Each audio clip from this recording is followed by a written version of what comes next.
Could you tell us what is the most active part of those of the hub, the TUT hub at the moment? So you said it's manufacturing, automotive sector, healthcare, transport, tourism, and telecoms. Is there one or two that stand out as having made much progress already?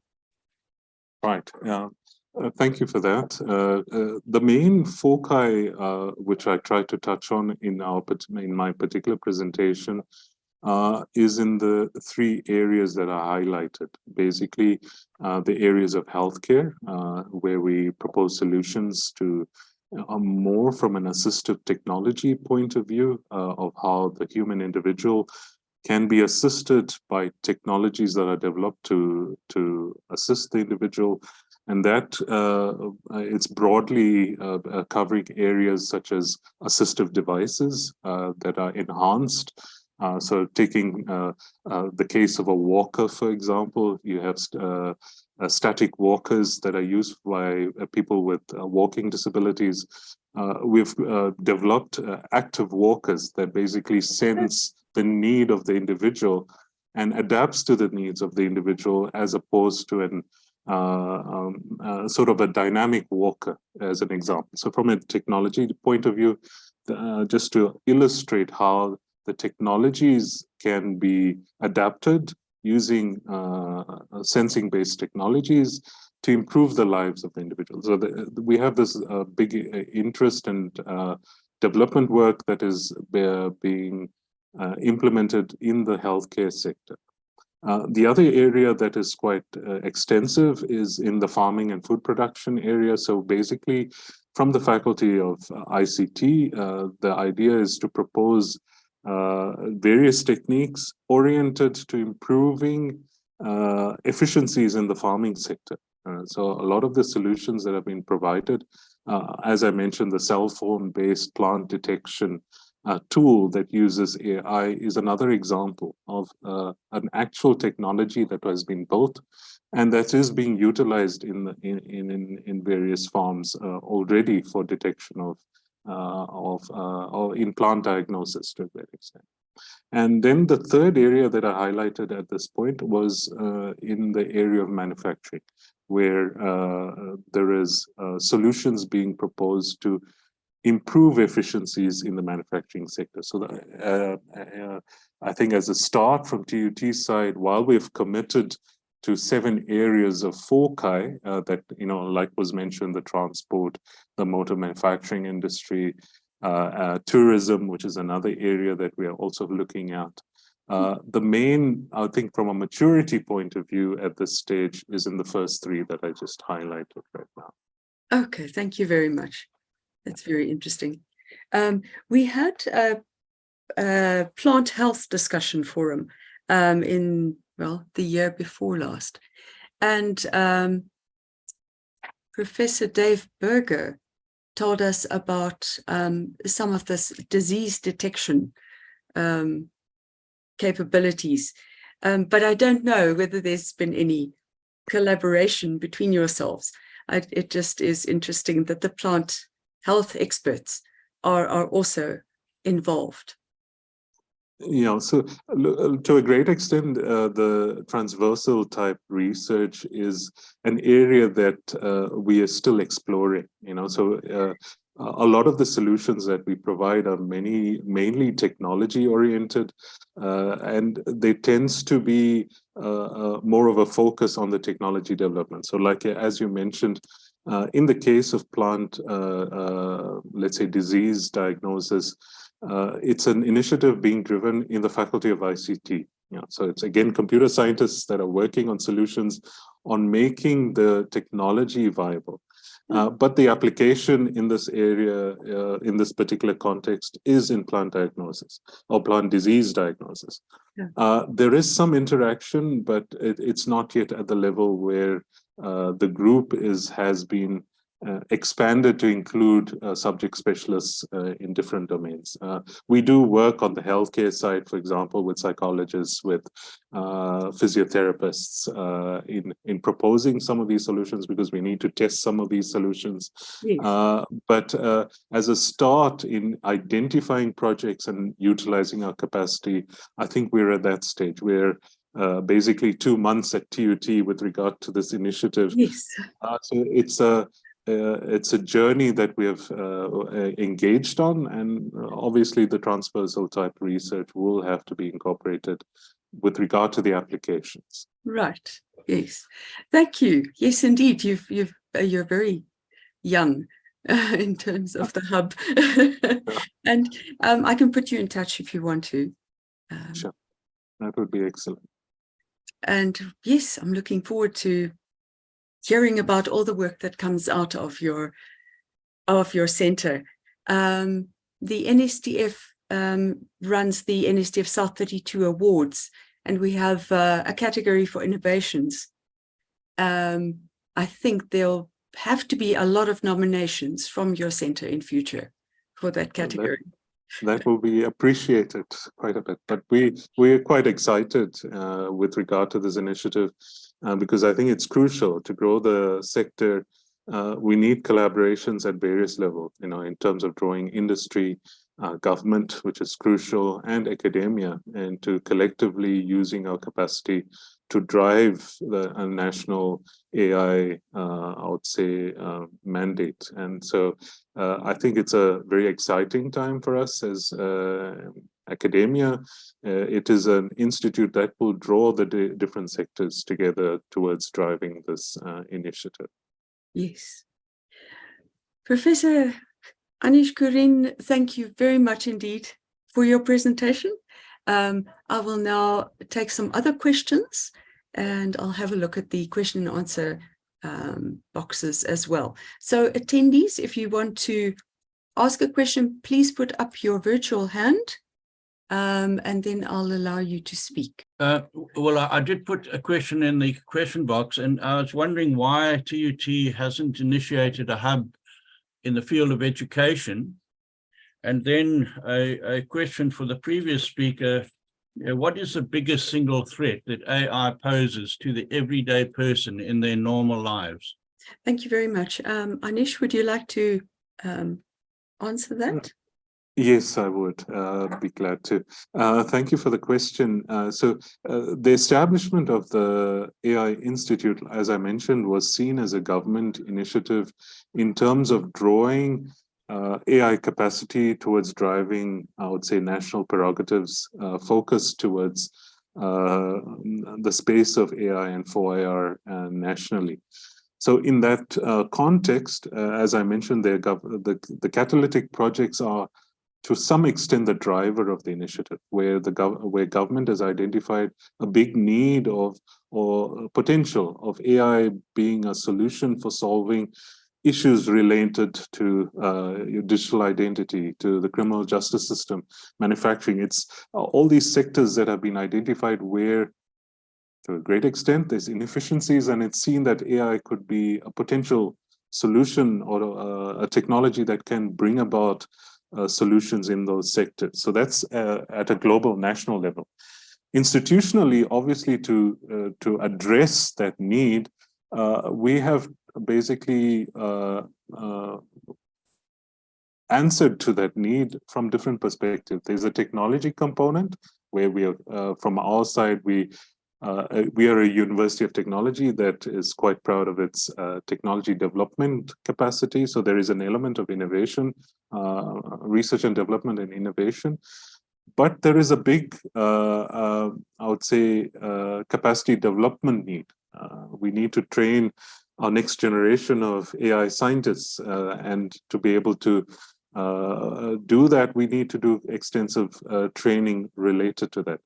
So that's just, again, at a second layer, in terms of our training obligations and mandate, as I mentioned. And we have oriented the areas that we are focusing on towards the need, which is where our capacities lie. Obviously, in the education environment at the university level, there are other areas, So for example, I mentioned at the moment, there are 3 areas or 3 faculties that are currently contributing to this. The Faculty of Engineering, we have the Faculty of ICT, and even the Faculty of Management Sciences that is contributing to this initiative at this moment. But there are areas in the Faculty of Humanities, Faculty of Science, that all have AI-based initiatives that we have not yet unpacked as a very early initiative, and like I mentioned, we're 2 months into the launch of this institute. There's still a lot of areas and potential benefits that we can draw towards contributing to this exercise, which we haven't unpacked fully yet. So at this stage, as was mentioned earlier, there were a few areas that we felt we were quite mature as an institution that we felt we could thrust and present. But there are other areas that we're hoping to unpack and also draw towards this initiative. I hope that answers it to some extent. Okay. Thank you very much, Anish. That clarifies it, and we wish you all the best for the growth of your hub and the interactions with the other disciplines, because like Mike, I would feel like education at school level is extremely urgent, but everything is extremely urgent. The economy in particular needs urgent attention, and so it's you will just have to employ a lot of experts. I hope you have sufficient funding to be able to do that and to grow the hub. Right. Yeah, sorry. No, go ahead. No, go ahead. No, definitely.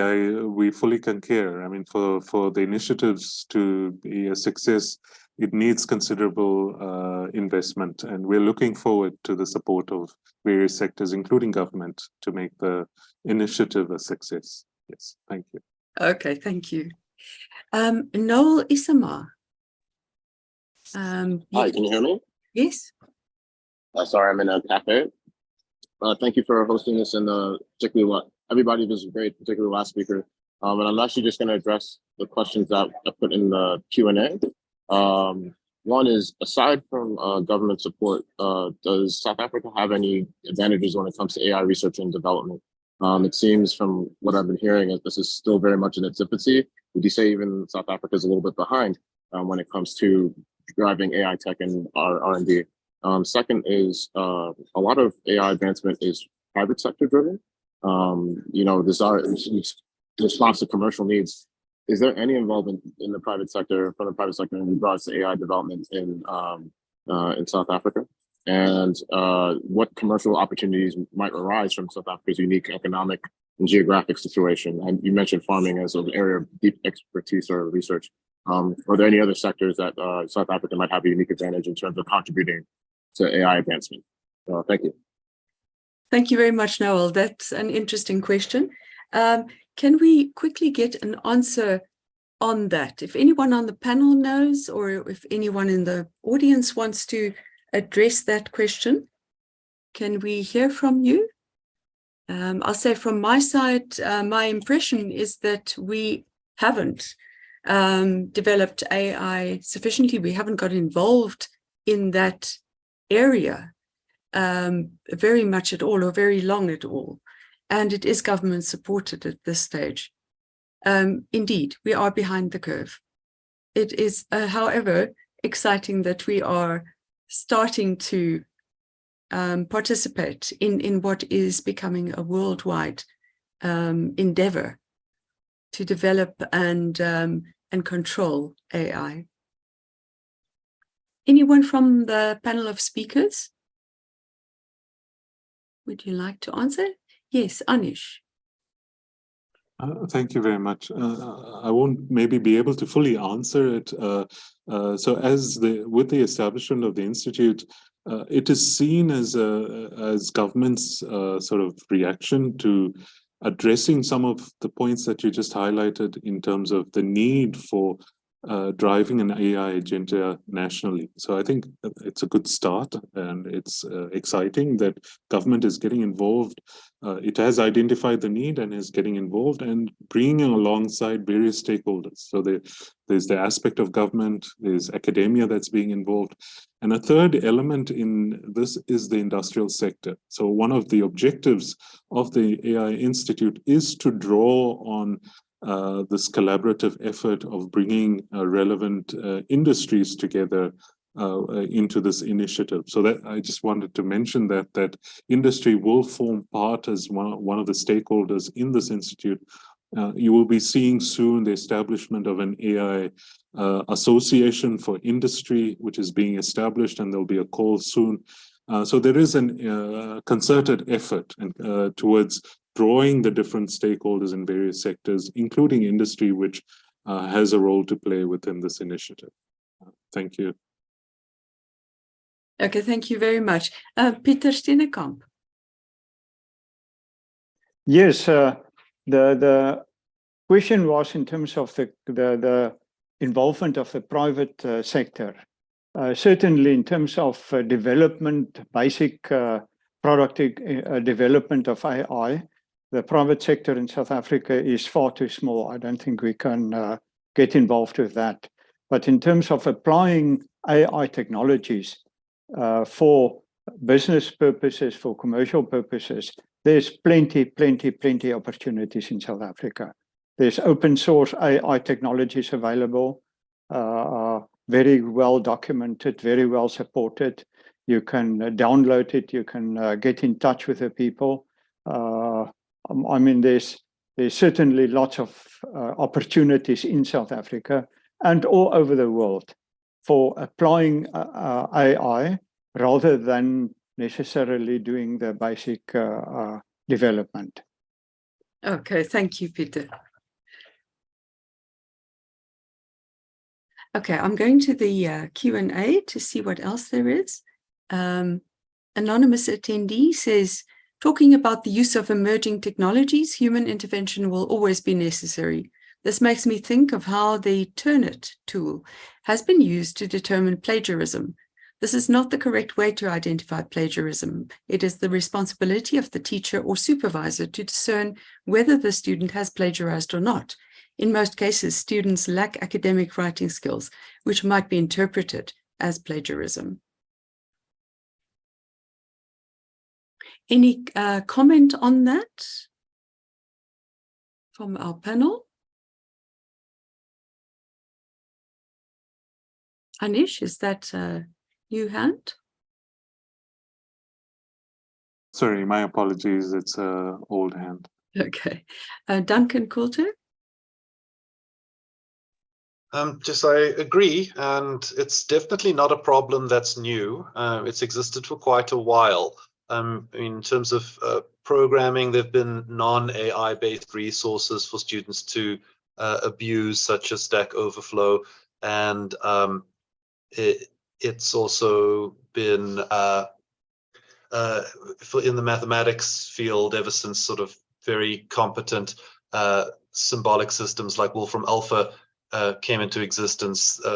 There's been a need to be able to separate, what was done by the student and what wasn't. So I see an increasing emphasis being placed on a student's ability to defend their own work in a controlled setting, kind of smaller versions of PhD dissertation defenses and so on, but even at lower levels where marks are awarded for the explanation of what was done rather than, just for the thing itself. So basically in a sort of more interrogative kind of environment where, people are challenged on what they've produced and need to justify and expand upon it and answer questions, and their performance in that scenario will govern whether or not or how well they do. It's a pity because that's a soft skill that not everyone has, and it'll be quite stressful on people, but it is, unfortunately, there's going to need to be development and pedagogic approaches to how we handle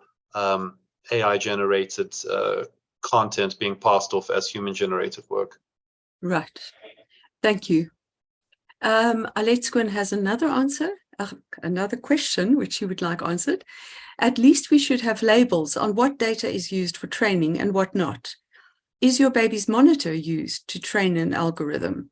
Is your teenage kid's gaming activity used to train an algorithm? How do we know? And is this information available anywhere? Duncan, this is also a question for you. Okay, great. Yeah, thank you. I've been looking forward to answering this one. And if I could squeeze in the answer to her previous question as well, I'll go through that. So not only do I think that people should have direct control over what happens to their data. So they should be able to opt in and opt out of having their data used for training intelligence systems purposes. And if they opt in, they should have some benefit derived from doing so. So basically the equivalent of residuals that actors earn when their shows are repeated or streamed in syndication or anything like that. There should be a mechanism in place for people to basically be paid out for the economic benefits generated by the systems that were created using their data. It's not an easy problem, but otherwise what's going to happen is the proportion of wealth that is controlled by those who control the systems that generate and manage all the content will shift out of sync. So it's 10 years old now, but a stable ratio was 30-70, so 30% of the economic activity was generated by wage earners and 70% by, sorry, was it the other way around? 30% by rent-seeking behavior and 70% by wage earners. Whatever it is, I'm not an economist, but the point is that it will shift dramatically towards rent-seeking behavior by the owners of intelligence systems who spawn all of the content we consume using data that was created by the people who pay for that content when it comes back to them. So that's what I'd like to see. It'll be a fun project to implement. And if it ties into the other question that she asked, which was about the regulation of AI. So I do firmly support the regulation of AI, and will go further and say that I think information technology should have probably been regulated for the past 20 or 25 years or so, because it's absolutely insane that your dentist or your teacher or your plumber or your electrician or an engineer needs to be certified by a professional authority and needs to maintain their membership and undergo continuous professional development and all of those things. But the people who run the systems that the bulk of the economy depends on don't need that at all, is just nuts. And I would say that the development of autonomous systems should be at the highest tier of that regulation, that you'd need to be well established and well vetted before you're allowed to write systems that can then make their own decisions. Right. Very interesting. So that's one area of regulations that we should be looking at in the near future. Can I ask, Anish, whether your center will be looking at those kinds of issues, of the kind of regulation that is required to protect information? Yes, for sure. There are a few aspects that, apart from the technology element, the issue of regulation, of ethics, these are aspects that will become part of the objectives of the AI Institute as well. So governing mechanisms with regard to the utilization of data and how that can be regulated nationally will be one of the areas that we'll be looking at. Thank you. That is good to hear. We will be having a talk tomorrow on regulations. Professor George Borges from Germany, Saarlanders University, will be talking about the example of European legislation. But of course, we know that we need to write our own, not just copy what they've done, but we need regulations for our own circumstances as well. So that's heartening to hear. Right. Noel? Yes, actually, can I ask one more question in response to the two professors? And again, I actually really love both presentation. But one, there's been actually a vigorous debate, because I come from the privacy side of things, that pretty much with the speed of advancements, it's almost as if regulation is actually pointless because too much data is already out there that's training too many AI systems. And so we should, and in many ways, regulations like GDPR don't fit, and in fact hinder innovation in many ways with regards to AI. So I guess I wanted to put that question back to the speakers. Are we too far gone, so to speak, in terms of regulating AI in that perspective? Are we just engaging in wishful thinking that regulation might actually do anything when it comes to AI development? And then on that point, yeah, so I'll just leave it there, yes. Thank you very much, Noel. Anyone from the panel want to respond to that? Are we too far gone? Is all the data out there already? Peter Steenekamp? I'm all for regulation. I think in general, all for regulation, provided it is regulation that can be effectively enforced and that it can give the required result and not unintended consequences. So it's so I would warn very strongly against people thinking we just ask authorities to implement regulations and that's going to solve the problems. I think there's been many cases in the past where regulations have not resulted in the intended consequences. But again, I am for effective regulations. But in terms of AI, it's difficult for me to see how it can be effectively regulated. But if somebody comes up with a solution, how it can be done, I will support it, yes. Right. Thank you. I mean, my impression is that we do have the privacy legislation. There is the POPIA Act, which came into force last year, was some years in the waiting room before it was officially rolled out. But there is a possibility, I think, at this stage to actually sue someone for using your data. However, data is pooled. So I don't know whether individuals would be harmed when data is pooled together and then AIs are trained on that. I'm not quite sure of how that plays out. Donna van der Merwe, you've got your hand up. Glad to hear that you're onto the legal side of things. I'm also glad that you mentioned the POPIA Act. Interesting is that they tried to take the POPIA Act out of the ambit of the courts and to leave it to companies to rather self-regulate them according to certain principles laid down in the Act. And only if that fails, then things can go to the lawyers who want to make a lot of money out of these uncertain times. I'm also very happy that we have a Cyber Crimes Act, which was enacted in 2020, which looks after the criminals. And we also have some evidential provisions, which helps us to convict these criminals when they do get to court. But to turn to specific artificial intelligence matters, the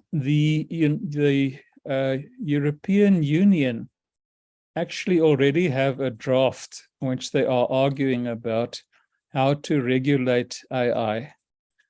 And I'm following their progress with great interest. Okay, thank you very much, Donna. For that, we're hoping to hear from our speaker tomorrow, Professor Borges from Saarlanders University in Germany, about the EU regulations. These are indeed exciting times because people are finally taking AI seriously. It's quite interesting for me that we had a discussion forum the first time about the fourth industrial revolution in 2018. And there seemed to be not much response. People were curious because the president was promoting the fourth industrial revolution and starting to take action about it. But among the general public, there wasn't much response. Now that it's more visible what effect AI can have, now people are more interested and paying attention. And certainly across the globe, it is a very hot topic indeed. Thank you. Any other comments from our panel about that?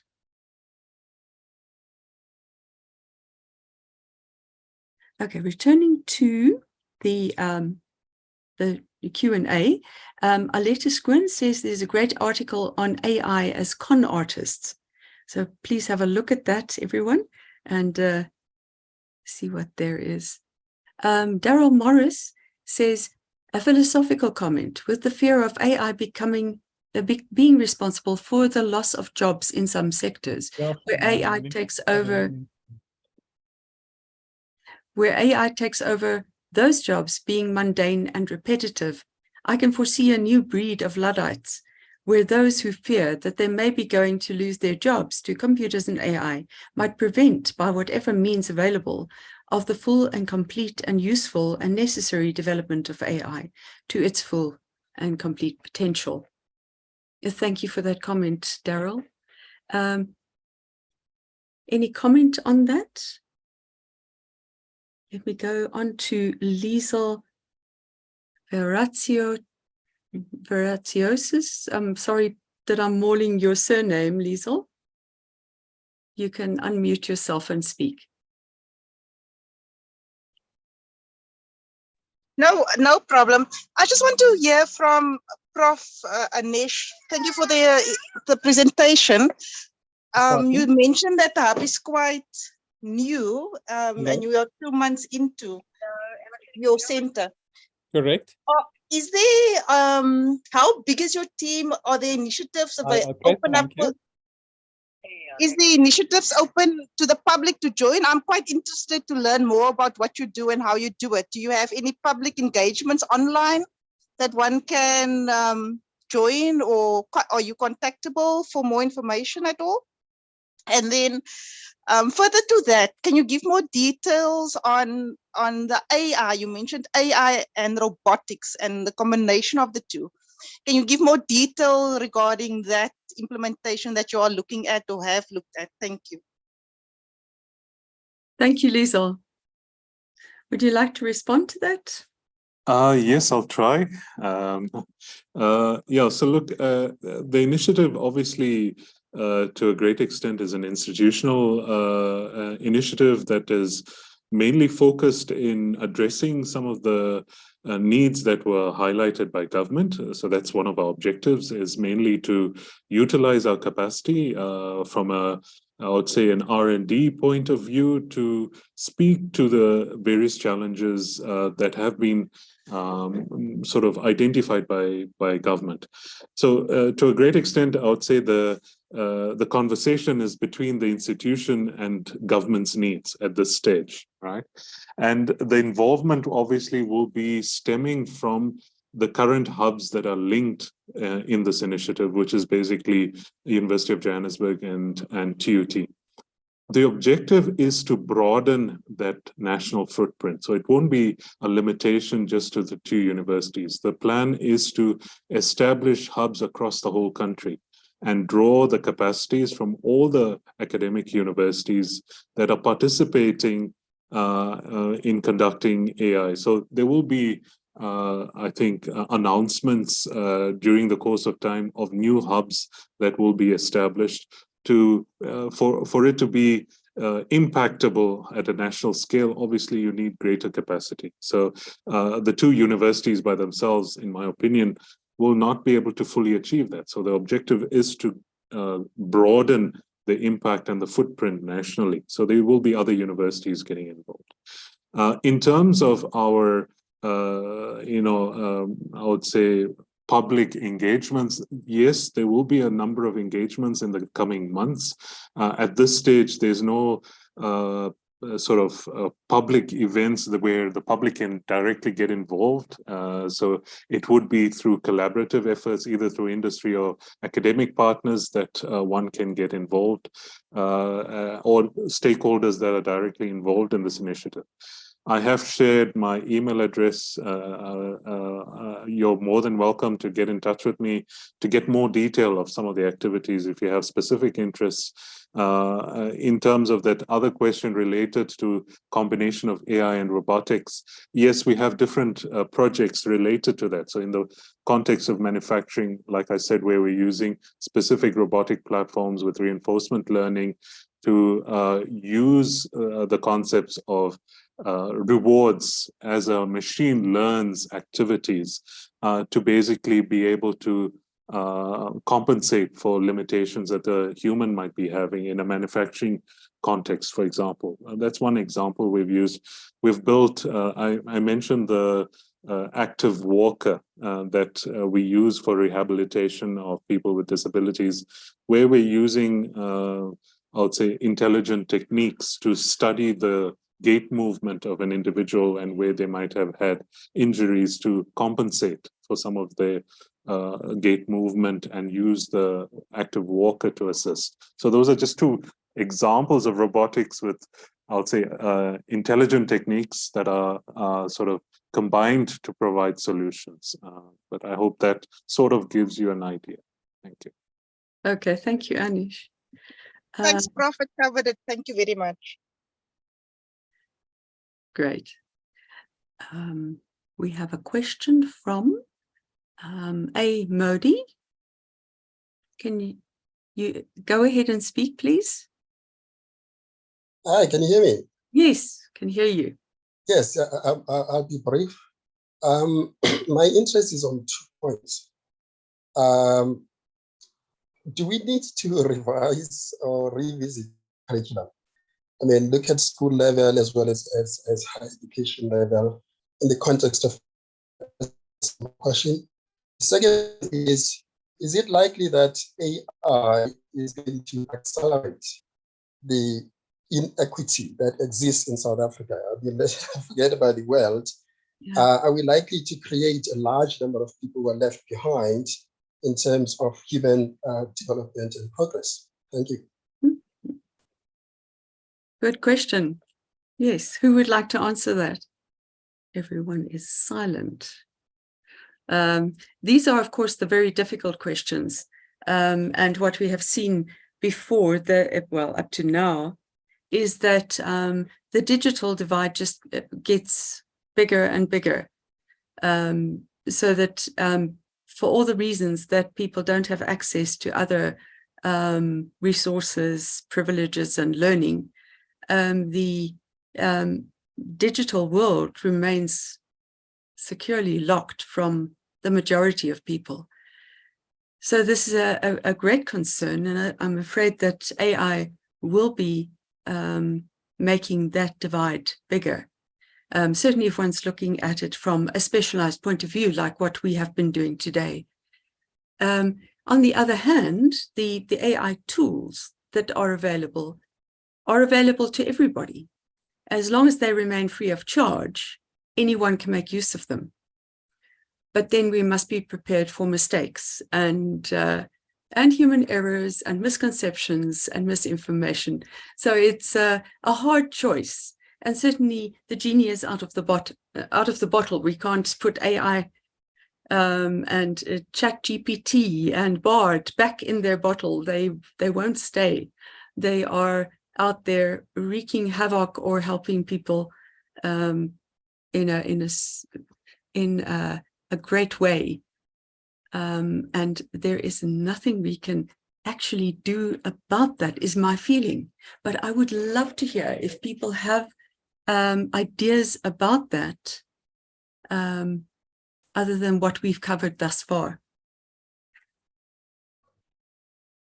In terms of revising the learning in school and higher education, I think the answer is yes. It certainly has changed the assumptions of how we can learn and teach. And that idea that you must defend your work I think is an important one. So the students, certainly postgraduate students, should be asked to explain their work and answer questions so that the mastery of that work can be tested. You can't deduce that from the dissertations or the assignments alone. At school level, that is a huge dilemma because I don't know how teachers are going to deal with that. I'm hoping that we can touch on those issues tomorrow, in fact. Peter, do you have a word on that? Yeah, thank you. Very interesting.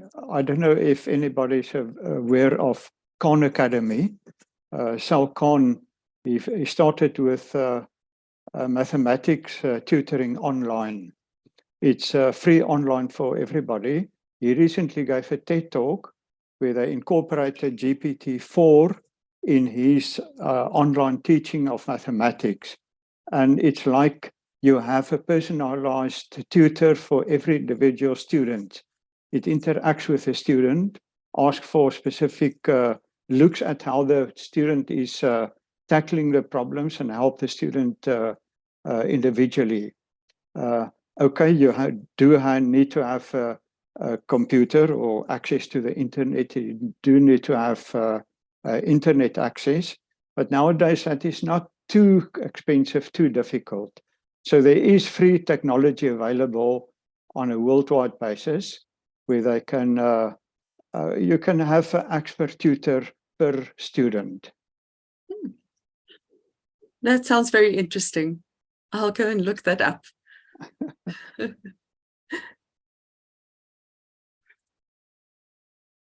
Right, getting back to the Q&A.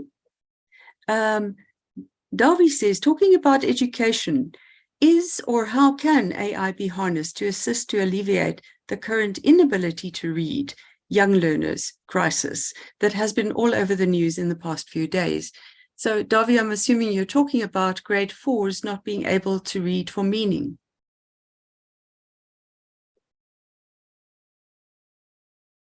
Would you like to speak about it, Darby? Jancy, no, it's just a question coming from a totally different background of your speakers today. I feel quite humbled, but this has been going on, and maybe one of the answers was already given by Peter just now.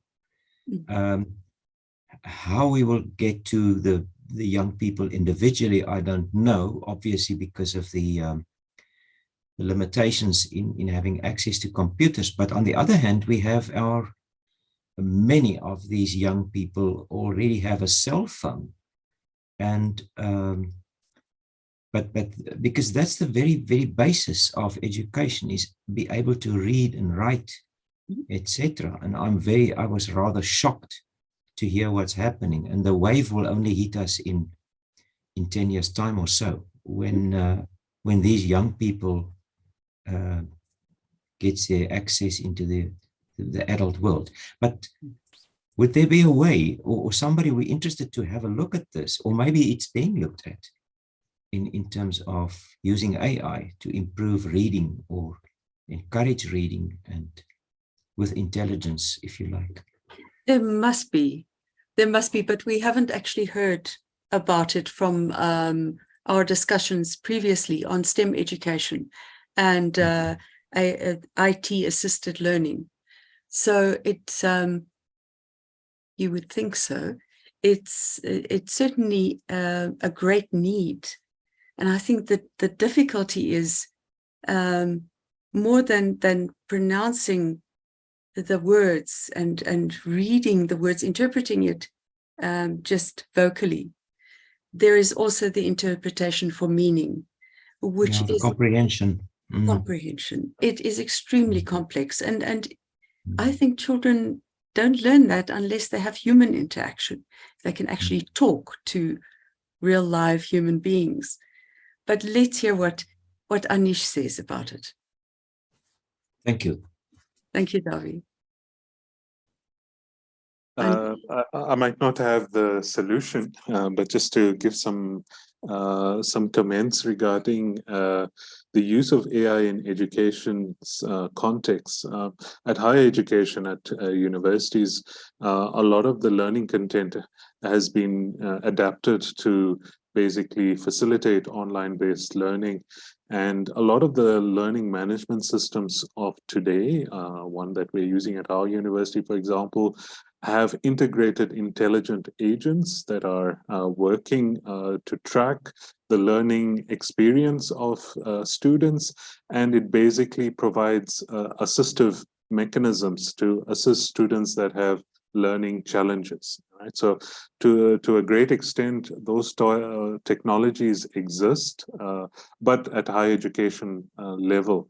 Another application, I mentioned this emotion computing project that we're currently working on.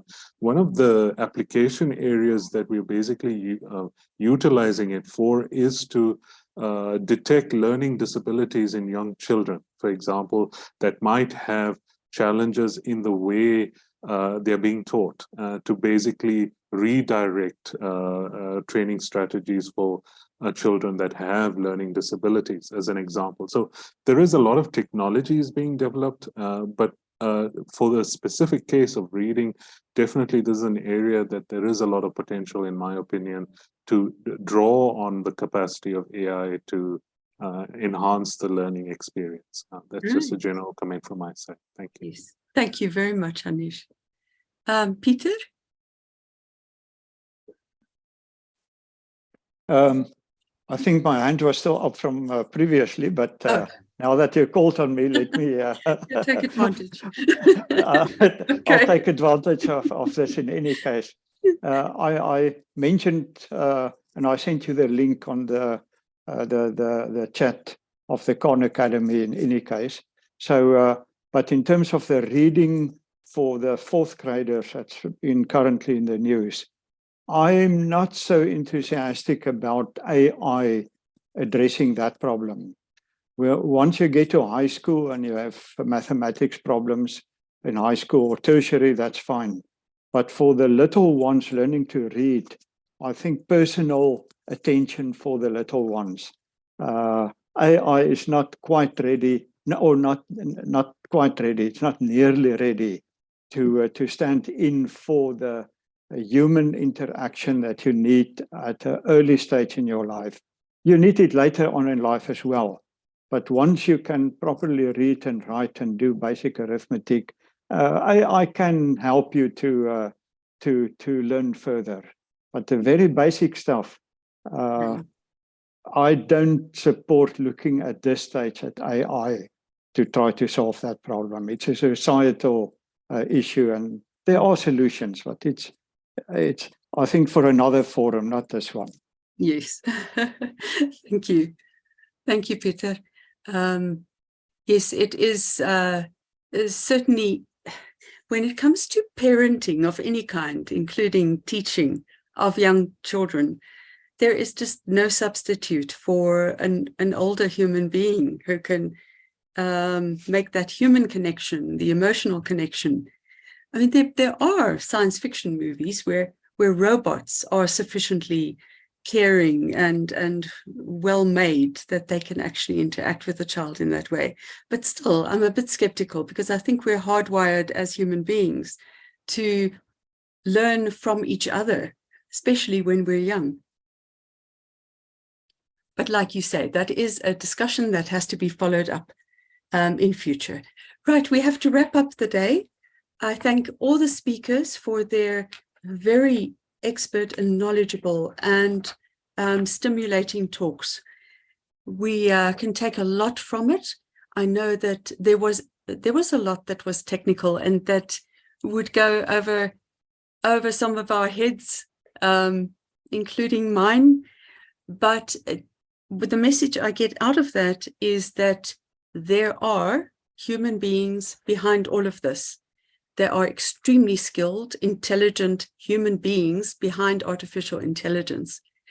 And so from that point of view, you don't need to fear the thing itself.